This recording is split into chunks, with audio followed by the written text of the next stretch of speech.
Hi and welcome. Today we'll be making some bagels. So we're going to do most of the process here outside, and then for the final bit of baking the bagels, that's going to be done inside. Alright, so you would have noticed in my last video, I had a little guest here. She's back again, Pepper. So you might see her tail wagging and her looking a bit curious. But we're going to be doing bagels today because it's quite an easy recipe really. And not only that, it's quite versatile. So a great breakfast food, also for lunch, and even if you wanted to, you could have it as almost like a side type thing, even with dinner or with like a soup even. So for breakfast, personal favourite is apricot jam with a bit of cream cheese or even some salmon and cream cheese.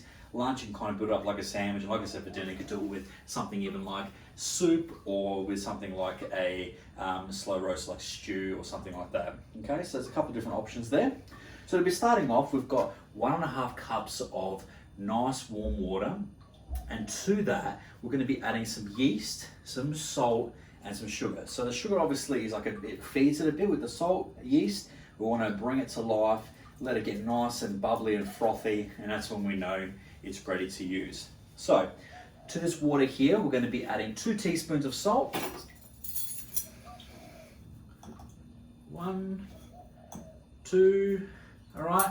We're going to be adding a 2 teaspoons of yeast as well, but I'm just going to do the 2 tablespoons of caster sugar, which I've got here. That's 1, 2. Just trying to get that process going. I'm just going to just try to dissolve that sugar and salt first, because that yeast will start working real quick, and this water is nice and warm. You want it to be more on the warmer side than the cooler side, but then again, you want to be able to touch that water quite easily. You do not want it to be boiling hot. It'll kill that yeast. If it's too cold, it won't bring that yeast to life for us. So that's pretty much all dissolved there, and we're going to do finally our 2 teaspoons of yeast. Sprinkle that on top, 1 and 2.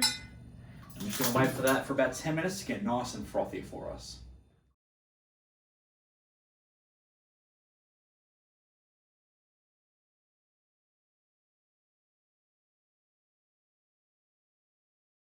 Okay, so now that my yeast is well and truly developed, nice and frothy, I'm going to get my flour straight into this bowl here after sifting it. So we're going to get our 3 cups of flour. That's 1. Oh, that is 2. And we might be pushing it for 3. So I'll get that new packet open for us. 2. Sift, sift, sift. The flour that I like to get is I like baker's flour, or nice quality flour, which we've got here, which is like a line flour, and it's already been like 3 times sifted. All right, is what it's advertised.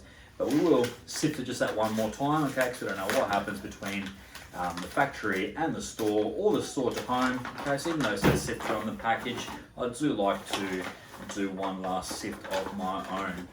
Okay, and 3. Okay, we're going to sift that in. We're going to make a well in the center. Pour that wet ingredients in. Make sure it's all well and truly combined. All right. And then we're going to knead that dough, okay, for about 10 minutes.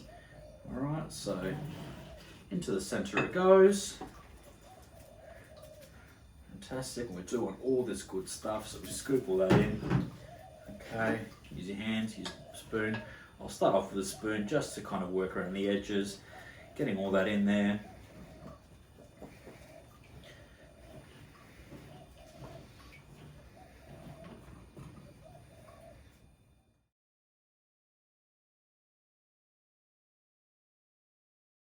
Okay, so I've had my dough proving in a warm place for 20 minutes. It's doubled in size, it's looking great. So what we're going to do is we're going to divide this dough into 4 portions. Okay, the reason why I'm keeping the cling wrap is I'm going to put that cling wrap on the 4 bagels on this tray and let it proof, or just let it kind of rise a little bit for another 5-10 minutes. Okay, but right now I've got this my bagel dough in here. Okay, I did oil the bowl a little bit just to make it a little bit easier to come out. Okay, I'm going to divide this into 4 portions, and we're going to make bagel shapes out of these. Okay, now if you want to get pedantic like I usually am, weigh the dough, divide it into 4. Now, my scale packed up from last time still, and I haven't worked out what's wrong with it. Okay, so I'm just going to do it by eye. Right, we've got our piece of dough, tear it in half, roughly the same size. go in half again. Alright, we can edit the portions in a moment. Alright, 4, a little bit more on that one, more on this one. Okay, 4 portions. What we do, roll it into a ball. Alright, while you're doing this, preheat your oven, okay? You can preheat it from the very beginning, alright, but about 10 minutes preheating is good. So you can preheat the oven, water's on ready boiling, okay, ready to go. So once this is finished doing its last little prove, then we're gonna be putting these bagels into that water for a couple minutes each side and then popping them on a tray. Okay, now, once it's into a ball, make a little hole into the middle and then we kind of work that dough in a circle. We're going to get a nice, even looking bagel down to our tray. Bagel 1.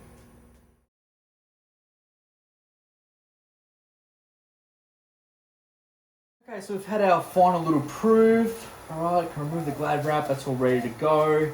Now if you really wanted to, you can, after the bagels been put into the hot water, you can put them on some paper towels that have got on a plate with paper towels. But it's not really necessary. They do, the steam does come off pretty quick, and I didn't see it necessary last time to do so. So it's up to you. Okay, we've got our water well and truly boiling here.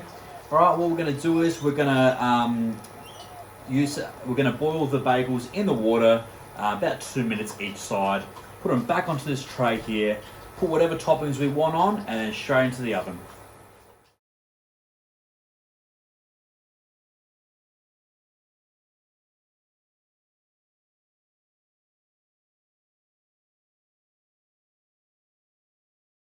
Alright, so as you can see here, these are our beautiful bagels. I've got 3 sesame because I love sesame. I did one with cheese and jalapeno. Alright, so I'd love you to get creative and to make whatever bagels you'd like. You can do cinnamon and sugar, you can make some poppy seed ones, you can change the colors up, whatever you'd like. Okay, so what I did was I boiled them on both sides to about 2 minutes each side. Then I dipped the sesame seed ones in like a plate of sesame seeds, and you can do that the same with anything. And then for the jalapeno and cheese ones, I just placed jalapenos across the bagel and then put some cheese on top. So now these are going to go into the oven and we're going to bake these. So everything you need to know as well is in the recipe that's underneath this video, or you can request and I can send it to you via email, or for students it's on Sector. All right, so the timers went off. We're going to pull them out and they're looking really good. Excellent. We're going to get them onto a cooling rack. All right, so the bagels are out on the cooling rack. There's a 3 there, so the 2 of the sesame, 1 of the jalapeno, and like I was saying to you, one of my personal favorites, Philadelphia cheese with homemade apricot jam. Absolutely delicious. I'll be enjoying that in just a moment. All right, so I've got some homemade apricot jam, some Philadelphia cream cheese, and just some butter there. So enjoy. I'd love to hear about your creativity, what you do with your bagels, what you like on your bagels, and enjoy and have fun making these.